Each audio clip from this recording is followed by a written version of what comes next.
Assalamualaikum warahmatullahi wabarakatuh. Salam sejahtera untuk kita semua.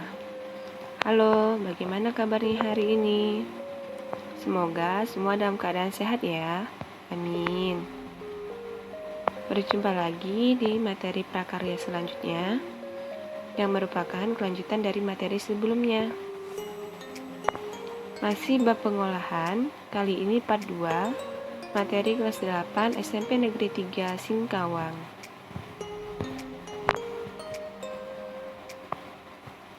Materi pokok, teknik pengolahan. Berikut ini adalah tujuan pembelajaran setelah kalian mempelajari materi kali ini.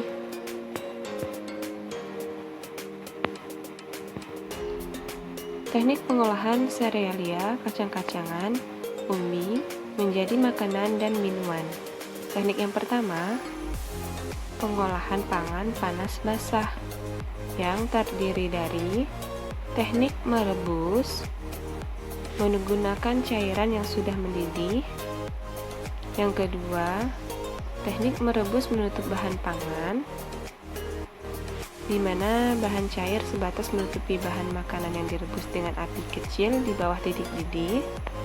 Teknik ini menggunakan bahan makanan yang lunak, lembut, dan tidak memerlukan waktu lama dalam memasaknya, seperti buah-buahan, sayuran, telur, dan ikan.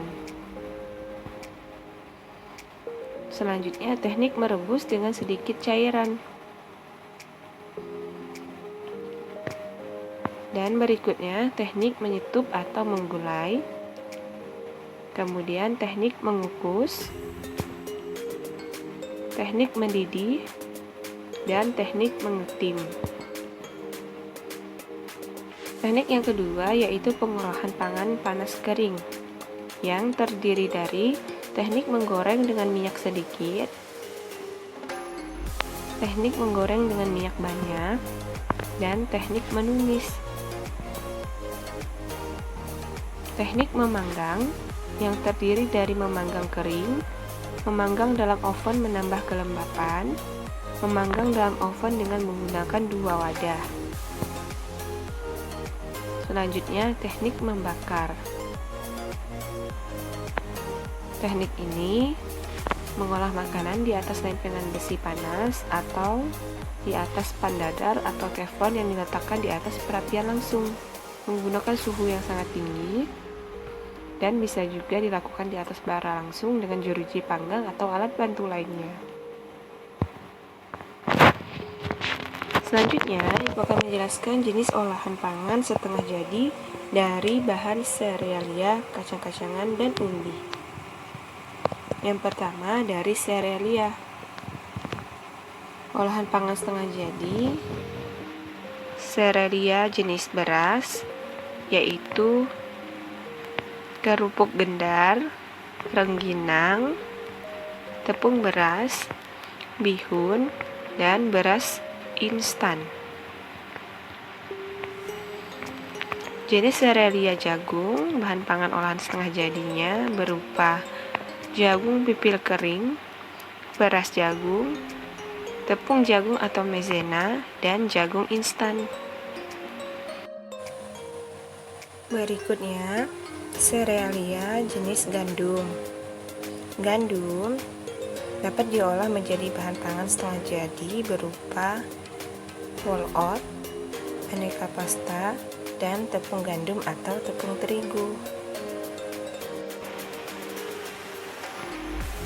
Berikutnya, serealia jenis sorghum. Dapat diolah menjadi pangan setengah jadi berupa beras sorghum dan tepung sorghum. Untuk kacang-kacangan seperti kacang kedelai dapat diolah menjadi pangan setengah jadi seperti tempe, tahu, oncom, dan makanan yang telah difermentasi menjadi makanan setengah jadi yang dimasukkan ke dalam atau dikemas ke dalam botol yang biasa kita kenal dengan tauco. Berikutnya serealia tadi sudah, kemudian kacang-kacangan sudah. Berikutnya yaitu umbi-umbian. Yang pertama, ubi jalar. Ubi jalar dapat diolah menjadi pangan setengah jadi berupa pati ubi jalar, irisan ubi kering, dan dapat dijadikan sebagai tepung ubi jalar yang nantinya tepung tersebut dapat kita olah kembali menjadi makanan atau kue. Umbi yang berikutnya yaitu ubi kayu atau singkong. Makanan atau pangan olahan setengah jadi dari ubi kayu seperti keripik singkong, gaplek, tiwul, beras singkong, tepung tapioka atau pati, tepung singkong, dan tepung mokaf. Selanjutnya, talas. Talas dapat diolah menjadi pangan setengah jadi, yaitu berupa tepung talas. Selanjutnya, ubi batang yaitu kentang. Kentang dapat diolah menjadi pangan setengah jadi berupa tepung kentang dan kentang yang dibekukan. Berikutnya Ibu akan menjelaskan teknik pengolahan serealia, kacang-kacangan, umbi menjadi produk pangan setengah jadi.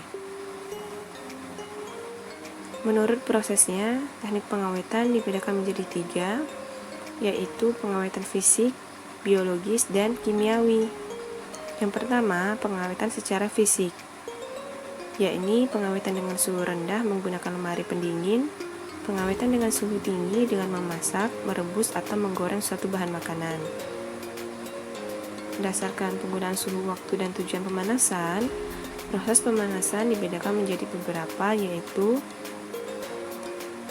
sterilisasi, pasteurisasi, dan blanching.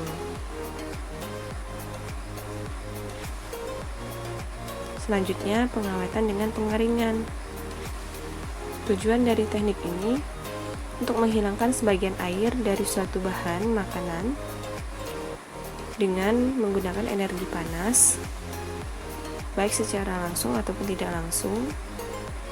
Secara langsung menggunakan energi matahari, tidak langsung dengan menggunakan alat pengering. Yang kedua, pengawetan secara biologis dengan bantuan enzim, bakteri laktat, dan dengan proses fermentasi. Yang ketiga, pengawetan secara kimiawi. Terdiri dari penggunaan pengawet alami dan pengawet sintetis.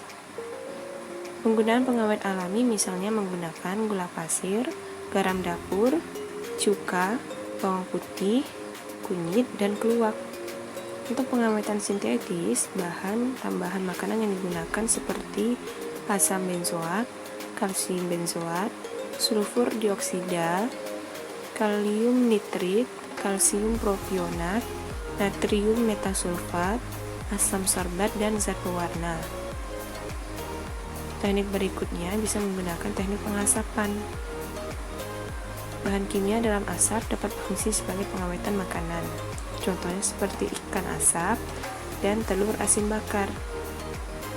Dengan jumlah pemakaian yang tepat, pengawetan dengan cara kimia pada makanan akan lebih praktis serta lebih dapat menghambat perkembangbiakan mikroorganisme seperti jamur, kupang, bakteri, atau ragi. Tapi, jika digunakan dengan jumlah yang berlebihan, akan memberikan dampak buruk bagi yang mengkonsumsinya. Baiklah, itu saja yang dapat Ibu sampaikan. Semoga materinya dapat bermanfaat. Selamat belajar kembali di rumah. Wassalamualaikum warahmatullahi wabarakatuh. Sampai jumpa.